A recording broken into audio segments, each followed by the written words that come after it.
Subscribe now and press the bell icon. कहानी की शुरुआत कोरिया के एक गांव को दिखाते हुए होती है, जहां पर जायगू और सुयोंग नाम का एक मैरिड कपल रहता था, जिनकी कमाई का जरिया सिर्फ उनकी एक छोटी सी गैरेज थी। उनकी दुकान इतनी छोटी थी कि वहां से गुजरने वाले लोग उसे नोटिस ही नहीं कर पाते थे, जिस वजह से उनका बिजनेस बहुत ही कम चलता था और उन्हें पैसों की भी बहुत दिक्कत थी। जायगू की गरीबी के कारण उसकी वाइफ सुयोंग को उसके परिवार वाले बहुत ताना मारते थे। वो लोग जायगू को बिल्कुल भी पसंद नहीं करते थे, क्योंकि उसकी ये दुकान सुयोंग के पेरेंट्स की थी और जायगू ने उनको आज तक कभी भी किराया नहीं दिया था। उनकी गरीबी इतनी ज्यादा बढ़ गई थी कि अब सुयोंग को अपना परिवार चलाने के लिए गुड़िया बनाकर बेचनी पड़ रही थी। इसी बीच उनकी दुकान के पास कंस्ट्रक्शन का काम शुरू हो जाता है और कंस्ट्रक्शन कंपनी के बड़े बड़े ट्रक्स उनकी दुकान के ठीक सामने आकर खड़े होने लगते हैं, जिस वजह से उनकी दुकान छुप जाती है और आने वाले लोगों को बिल्कुल भी दिखाई नहीं देती, जिस वजह से उनका बचा कुचा बिजनेस भी खत्म हो जाता है। इस बात से परेशान होकर एक दिन जायगू कंस्ट्रक्शन साइट पर जाकर साइट के मैनेजर और उसकी वाइफ येरी से बात करने की कोशिश करता है, लेकिन यहाँ पर उसकी ट्रक ड्राइवर से लड़ाई हो जाती है, जिससे वो गलती से मैनेजर की बेटी को गिरा देता है। अब इस बात से नाराज होकर वो लोग उसे उठाकर पुलिस स्टेशन पहुंचा देते हैं,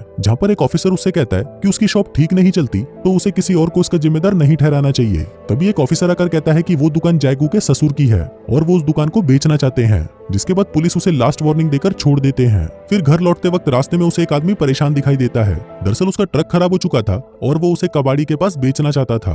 तभी जायगू से बताता है कि अगर इस ट्रक के वॉल्व बदल दिए जाएं तो ये कुछ और साल आराम से चल सकता है। फिर घर पहुंचकर जायगू अपनी वाइफ से पूछता है कि क्या सच में उसके डैड इस दुकान को बेचना चाहते हैं, जिस पर वो कहती है कि किराया ना मिलने की वजह से उसके डैड बहुत परेशान हो चुके हैं। अभी सुनकर जायगू को गुस्सा आ जाता है और वो चुपचाप घर से बाहर निकल जाता है। वो पास की शॉप में कुछ सिगरेट्स और बियर खरीदने जाता है, लेकिन पैसे कम होने की वजह से वो सिर्फ कुछ सिगरेट्स ही खरीद पाता है। उस दुकान की मालिक एक ओल्ड लेडी थी, जिसकी पोती को जायगू एक बार स्कूल छोड़ने गया था। उसका शुक्रिया करने के लिए वो अपनी पोती के हाथों जायगू को फ्री में एक बियर का कैन भिजवा देती है। फिर जायगू वहां पर बैठा बियर और सिगरेट पी रहा होता है, लेकिन तभी वहां पर मिस्टर मून नाम का एक स्क्रैप डीलर आकर जायगू को मारने लगता है, क्योंकि जायगू की वजह से उस ट्रक वाले ने उसको अपना ट्रक नहीं बेचा था। तभी सीन शिफ्ट होता है, जहां डिनर करते हुए मिस्टर मून अपने दोस्तों को जायगू के साथ हुई मारपीट के बारे में बताता है, जिस पर वो लोग उसे सुयोंग के बारे में बताने लगते हैं। अभी सुनकर मिस्टर मून बाहर चला जाता है, क्योंकि वो एक टाइम पर सुयोंग से शादी करना चाहता था और आज भी मन ही मन वो उससे प्यार करता था। कुछ दिनों बाद सुयोंग अपनी फैमिली के किसी फंक्शन में जाती है, जहां पर उसके सभी रिश्तेदार उसको जायगू के साथ शादी करने पर ताने मारते हैं। कुछ देर बाद यहाँ पर जायगू भी आ जाता है। वो तैयार होकर आया था और उसके हाथ में एक केक का डिब्बा था। दरअसल इस फंक्शन में आने के लिए उसने उधार में पैसे लिए थे, ताकि वो नए कपड़े और केक के साथ आकर सबको इम्प्रेस कर सके।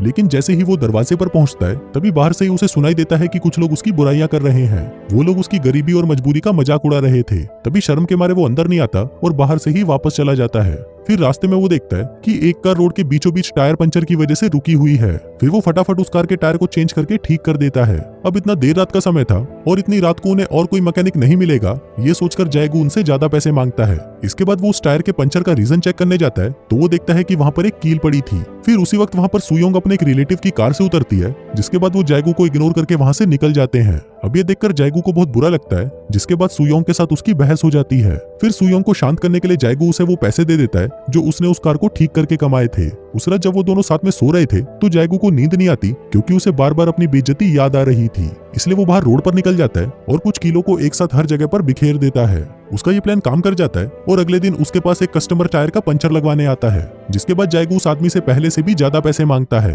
फिर कई घंटे बीत जाने के बाद जब कोई ग्राहक नहीं आता, तो जायगू को चिंता होने लगती है और वो वापस से रोड पर कीले चेक करने जाता है, जहाँ उसे पता चलता है कि जब उस रास्ते से बड़े बड़े ट्रक निकलते हैं तो उनके टायर से टकराकर वो कीले खिसक जाती हैं और ट्रक के भारी टायर्स पर उन कीलों का कोई असर नहीं होता। पर इसके बावजूद भी जायगू हार नहीं मानता। वो देर रात तक बैठकर पहले से भी ज्यादा नुकीली कीले बनाता है और दोबारा से रोड पर फैला देता है। लेकिन इस बार ये काम करते हुए उसे सुयोंग देख लेती है और ये सब देखकर रोने लगती है, क्योंकि उसे लगता है कि ऐसा करने से किसी का एक्सीडेंट भी हो सकता है और पुलिस को पता चलने पर उन्हें अरेस्ट भी किया जा सकता है। लेकिन जायगू उसे समझाता है कि यहाँ पर सभी लोग रिश्वतखोर हैं, इसलिए उन्हें डरने की कोई जरूरत नहीं है और यहाँ पर आने वाले सभी लोग अमीर टूरिस्ट होते हैं, इसलिए उन्हें धोखा देना कोई गलत काम नहीं, जिस पर सुयोंग मान जाती है। अब ऐसे ही कुछ दिन बीत जाते हैं और ये सब करके जायगू अच्छा पैसा कमाने लगता है। फिर एक दिन जायगू के पास कंस्ट्रक्शन साइट की मैनेजर की वाइफ अपनी कार का पंचर लगवाने आती है और जायगू पंचर लगा देता है। इसी बीच सुयोंग कस्टमर को खुश करने के लिए उसके पास बैठकर चाय पूछने लगती है। ईरी को उसकी ये हालत देखकर उस पर तरस आने लगता है और उससे वो एक गुड़िया की कीमत पूछती है, जिसके बाद वो उसे उसके 2 गुने पैसे देती है। लेकिन सुयोंग को लगता है कि उसे वो पैसे भीख में मिल रहे हैं, इसलिए वो जायगू को उसकी कार का टायर ठीक करने के बदले उससे पैसे लेने से मना कर देती है। इसके बाद रात हो जाती है और वो दोनों फिर से कीलों को सड़क पर फैलाने के लिए निकल जाते हैं। फिर सुयोंग जायगू से कहती है, हम यहाँ पर रोज रोज कीले रखने आते हैं, तो क्यों ना हम कीलों को यहीं पर ही परमानेंट फिक्स कर दें। फिर ऐसे ही एक दिन जब वो दोनों रात में कीले बिछा रहे होते हैं तो वहां से कुछ पुलिस वाले गुजरते हैं और वो उनसे पूछते हैं कि वो लोग इतनी रात को यहाँ पर क्या कर रहे हैं, जिस पर वो दोनों पुलिस वालों से कहते हैं कि ये हमारा पर्सनल मैटर है। अगली सुबह ये दोनों थोड़ा परेशान दिखाई देते हैं क्योंकि काफी देर से उनके पास कोई कस्टमर नहीं आया था। तभी सुयोंग गुड़िया को बेचकर कमाए हुए पैसे निकालती है, जिसको लेकर जायगू उस स्टोर पर जाता है और अपना पिछले का सारा उधार क्लियर करके बियर खरीदता है। वहीं सुयोंग भी पहली बार सैलून में जाकर अपने बाल बनवाती है। फिर जब बियर शॉप का ओनर मिस्टर मून को बताता है कि जायगू ने अपना सारा उधार एक ही बार में क्लियर कर दिया है, तो मिस्टर मून को उन पर शक होने लगता है। रात को जायगू और सुयोंग फिर से रोड पर जाते हैं और ड्रिल मशीन से गड्ढा करके कीलों को वहीं पर ही फिक्स करने की कोशिश करते हैं। उधर यीरी को यह पता चलता है कि उसकी बेटी को किसी ने किडनैप कर लिया है। उधर जब पुलिस उससे पूछती है कि उसे किसी इंसान पर शक है, तो अचानक उसकी नजर सुयोंग की खरीदी हुई गुड़िया पर पड़ती है। वो उस गुड़िया को फेंक देती है और उसी पर किडनैपिंग का केस लगा देती है। लेकिन पुलिस को लगता है कि उनके पास जायगू और सुयोंग को अरेस्ट करने के लिए कोई सबूत नहीं है। इसी बीच एक पुलिस वाला उसको कहता है कि उसने उन दोनों को देर रात तक सड़क पर अजीब हरकतें करते देखा था। फिर अगले कुछ घंटों में पुलिस जायगू को शक के बिना पर अरेस्ट कर लेती है, जहां पर सुयोंग उन्हें रोते हुए कहती है कि हमने कोई किडनैपिंग नहीं की।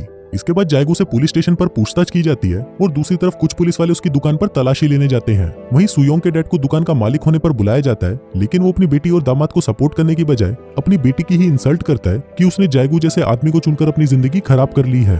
अब काफी जांच पड़ताल के बावजूद भी पुलिस को उनके खिलाफ कोई भी सबूत नहीं मिलता, इसलिए वो जल्दी ही जायगू को छोड़ देते हैं। जिसके बाद एक पुलिस ऑफिसर उनसे माफी मांगते हुए उन्हें घर भी छोड़ने जाता है। अगले दिन जायगू फिर से अपना औजार तैयार करता है क्योंकि उसके यहाँ पर ना होने की वजह से उनका काफी नुकसान हुआ था। फिर उसे परेशान देखकर सुयोंग कहती है कि चिंता की कोई बात नहीं है, जल्दी ही सब कुछ ठीक हो जाएगा। वहीं दूसरी तरफ मिस्टर मून पुलिस वालों के साथ बैठा हुआ बात करता है कि जरूर जायगू कुछ छुपा रहा है, लेकिन पुलिस बिना सबूत के उसका कुछ नहीं कर सकती थी, इसलिए वो पुलिस को उनकी दुकान पर नजर रखने के लिए कहता है। फिर रात को सुयोंग रोड पर कीले ठोकने के लिए जाती है, लेकिन तभी मिस्टर मून उसे देख लेता है और फिर जैसे ही वो वहां से चली जाती है तो मिस्टर मून रोड पर आता है और वहां पर लगी कीलों को देखकर सब कुछ समझ जाता है। जिसके बाद वो सुयोंग और जायगू को ब्लैकमेल करने के बारे में सोचने लगता है। इसी बीच जायगू काफी पैसा कमा लेता है और जी खोलकर खर्च करता है। एक दिन एक बूढ़े कपल की गाड़ी सड़क पर लगी कील की वजह से पंचर हो जाती है और वो रिपेयर कराते हुए जायगू से डिस्काउंट मांगते हैं क्योंकि उन्हें जल्दी ही हॉस्पिटल में जाना था, लेकिन जायगू फिर भी उनसे एक्स्ट्रा पैसे मांगता है। इसके बाद सुयोंग ग्रोसरी स्टोर जाती है, जहाँ पर उसे मिस्टर मून मिलता है और उसे कहता है कि मुझे तुम्हारी कील वाली चाल के बारे में पता चल चुका है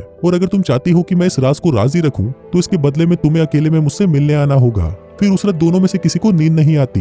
जायगू को यह महसूस हो रहा था कि उसने बूढ़े लोगों से ज्यादा पैसे देकर सही नहीं किया और वो दुखी हो जाता है। उधर सुयोंग इस बात को लेकर परेशान थी कि मिस्टर मून ने उसे अकेले में मिलने के लिए कहा था, जिसका मतलब था कि वो उसके साथ कुछ करने वाला है। अब ये सोचते सोचते सुयोंग अपने हस्बैंड से पूछती है कि अगर किसी को भी हमारे इस घोटाले के बारे में पता चला तो हम क्या करेंगे, जिस पर वो कहते हैं कि हम उस इंसान के पुलिस स्टेशन तक पहुंचने से पहले ही ये काम करना हमेशा के लिए छोड़ देंगे। फिर अगले दिन बहुत सोच विचार के बाद सुयोंग मिस्टर मून से अकेले में मिलने जाती है और अपने घोटाले को राज रखने के लिए उसे मिस्टर मून के साथ इंटीमेट होना पड़ता है।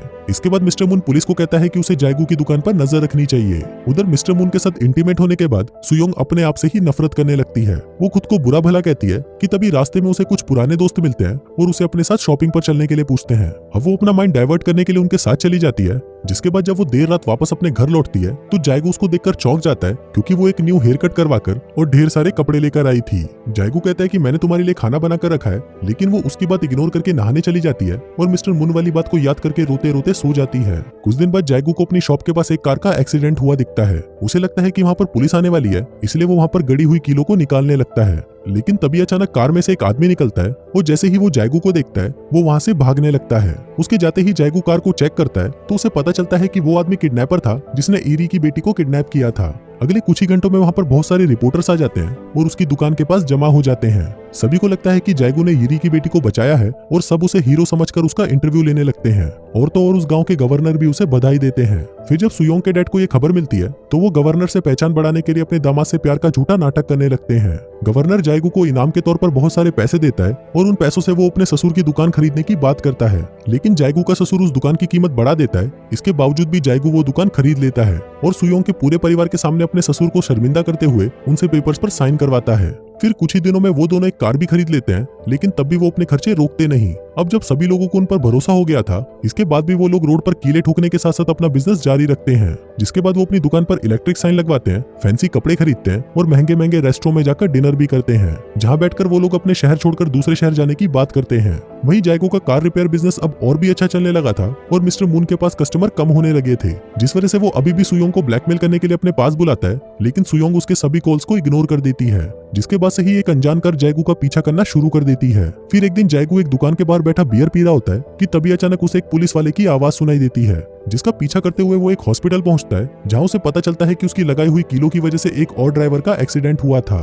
फिर जायगो हॉस्पिटल से बाहर आकर अपने किए पर शर्मिंदा होता है। तभी मिस्टर मून उसे ढूंढता हुआ वहां पर आता है और उसे बताता है कि इससे पहले कि मैं सभी को बता दूं कि ये सब तुम्हारी वजह से हुआ है, तुम्हें यहाँ से चले जाना चाहिए। अब परेशान जायगो अपनी कार में रोता हुआ सोचता है कि ये सब मिस्टर मून को पता कैसे चला। तभी उसे समझ आता है कि मून उसके बारे में हमेशा से जानता था। वो परेशान होकर जल्दी से घर आता है और घर पहुंचते ही वो सबसे पहले अलमारी में रखे हुए पैसे निकालकर जलाने लगता है, जो सुयांग ने बचा कर रखे थे। वहीं सुयांग रोते हुए उसे रोकने की कोशिश करती है और तभी वो जायगो को बताती है कि मिस्टर मून को मुंह बंद रखने के लिए उसे अपने आप को उसके हवाले करना पड़ा था। सुयोंग जायगो से कहती है कि ये पैसे हम दोनों ने मिलकर बहुत मेहनत से कमाए हैं, इसलिए मैं ये तुम्हें ऐसे जलाने नहीं दूंगी। अब सारी बातें जानकर जायगो को बहुत दुख होता है कि उसकी वाइफ ने चंद पैसों के लालच में उसे धोखा दिया था, इसलिए वो उन सभी पैसों को सुयोंग के पास छोड़कर रोता हुआ घर से बाहर निकल जाता है और रोड पर जाकर अपने हाथों से उन कीलों को निकालने की कोशिश करता है, लेकिन वो इतनी बुरी तरह से अंदर घुसी हुई थी कि उन्हें आसानी से निकालना बहुत मुश्किल था। फिर अगली सुबह जब सुयोंग नए कपड़े पहनकर मेकअप कर रही होती है, तो वहीं जायगो एक ट्रक किराए पर लेता है और उसे उस रोड पर चलाता है ताकि उस ट्रक के वजन के साथ सारी कीलें हमेशा के लिए नीचे धंस जाएं।